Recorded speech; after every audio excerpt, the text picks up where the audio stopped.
Assalamualaikum warahmatullahi wabarakatuh. Kita lanjut lagi dengan materi yaitu administrasi transaksi. Yang kali ini materinya adalah tentang surat pesanan.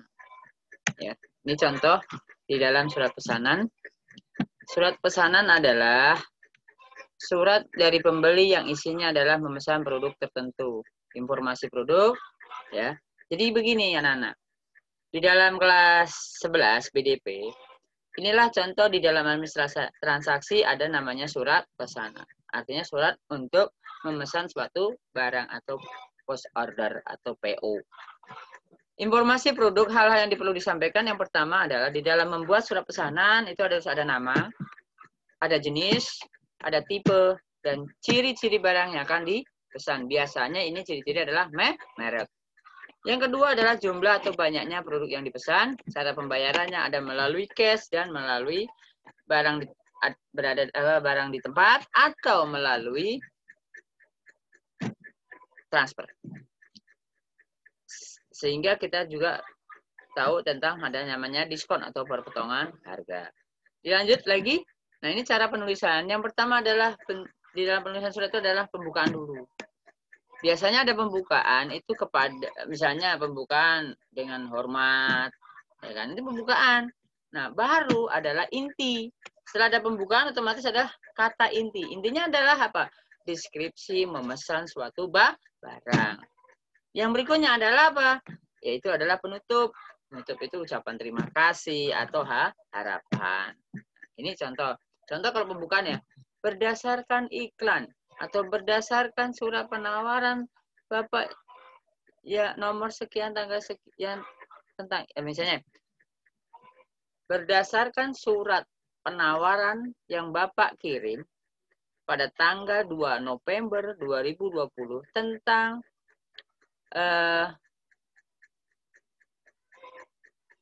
barang-barang ATK. Misalnya. Untuk itu apa? Nah, baru kan? Setelah tadi membaca itu, maka setelah saya mengamat, misalnya intinya nih, untuk itu kami memesan barang berupa ATK sebagai berikut dan sebagainya. Ucapan sih terima kasih dan sebagainya. Itu contoh di dalam, nanti kita akan belajar di dalam contoh-contoh surat pesanan ya. Kita lanjut, nah ini contoh surat pesanan. Yang pertama harus perlu diperhatikan adalah kop suratnya. Ini kop surat ya. Ya, ini kop surat.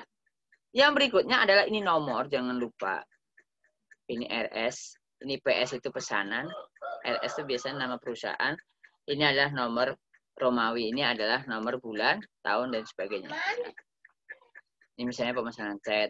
Nah, dikatakan kata pembuka adalah berdasarkan informasi petugas pemasaran saudara. Ini artinya di dalam kata pembuka. Apa kata pembuka? Ya ini berdasarkan informasi petugas pemasaran saudara. Yang berikutnya adalah kata intinya. Kami memesan barang-barang tersebut di bawah ini. Nah, tadi saya katakan kan, pembayaran kami lakukan secara kredit atau 2 kali angsuran. Yang pertama, pembayaran ditulis ini. Ini karena termasuk dalam kata inti. Nah, kata inti nih, nah.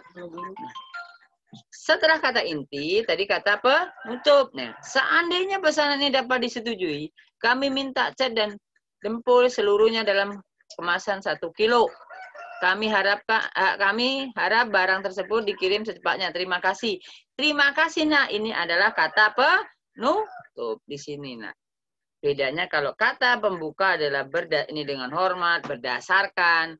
Tapi kalau kata inti, kami memesan barang sampai nih. Intinya nih nak, setelah itu baru kami harap barang tersebut dikirim secepatnya. Terima kasih. Itu kata penutup. Berikutnya adalah kita bahas tentang surat pengiriman pesanan. Di dalam perusahaan, setelah ada namanya surat pesanan, berarti ada surat pengiriman pesanan. Nah, ini contohnya. Fungsi dari surat pengiriman pesanan ada selain menerangkan pengiriman barang itu juga sebagai pengantar dokumen yang akan dikirim.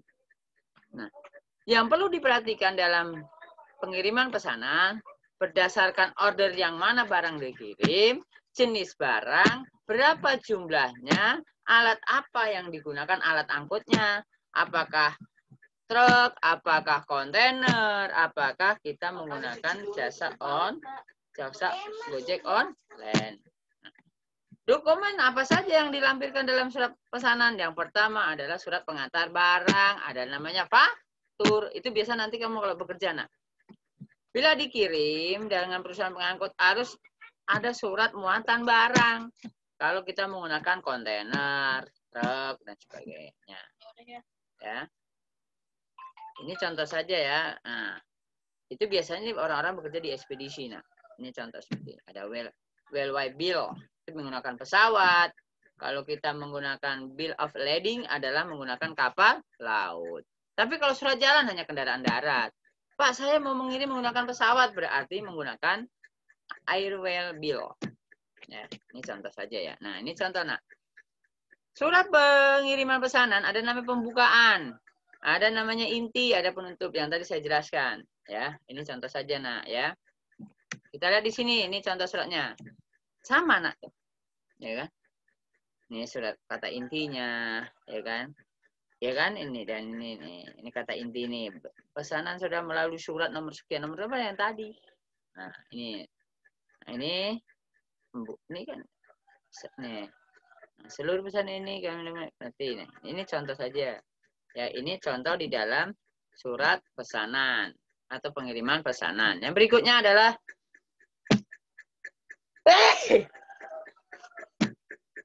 surat tanda bukti. Dimaksud adalah surat yang telah berbentuk format isian. Biasanya ada bukti kalau ada pengiriman barang. Silakan ditandatangan, Pak, nama jelas dan sebagainya. Atau faktur atau bentuk invoice-nya. Ya. Ini contoh-contoh saja. Ada namanya faktur pro farma, biasanya diberikan sebagai barang keseluruhan. Faktur co-seller adalah perdagangan luar negeri. Kalau kita konsuler adalah perusahaan luar negeri. Ada faktur biasa. Ini contoh faktur. Nah, ini kan sudah ada kepada PT A, B, C. Ini kan ada perusahaan. Ini termasuk adalah surat. Ini fakturnya. Kemudian tanda tangan. Adit. Contoh. Adit. Data rincian di sini dilihat ya. Adit. Ya, ini contoh. Adit. Kalau kita menggunakan rincian barang. Kode petinya, isi petinya, ukuran petinya, netonya berapa. Ini kalau kita menggunakan kapal laut atau pesawat. Ya, ini contoh. Bisa pengantarnya dan sebagainya. Ini contoh surat pengantar barang.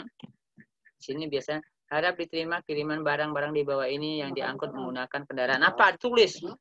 Beda motor, truk, ada sebagian ditulis. Nah, di sini jangan lupa nih, ada yang menerima, ada yang pengirim. Ini contoh saja di dalam surat pengantar barang. Nah, itu di dalam konteksnya pelajaran administrasi transaksi tentang surat pesanan dan pengiriman barang, surat pengantar barang. Ini selalu berkesinambungan. Biasanya ada surat penawaran, berarti ada surat pesanan, ada surat pengiriman, ada surat penerawan barang. Paham, anak-anak? Mudah-mudahan materi yang sedikit ini dapat bermanfaat untuk kita semua. Ya, terutama kondisi di wilayah kita dalam kondisi mendung. Bukan berarti kita kalau mendung ini banyak tidur, tetapi kita tetap semangat. Walaupun kita pembelajaran jarak jauh, walaupun kita belajar di rumah. Ya, karena anak-anak perlu pengetahuan. Ya, sekali lagi saya akhiri pelajaran administrasi transaksi dengan surat pesan ini. Saya akhiri. Assalamualaikum warahmatullahi wabarakatuh.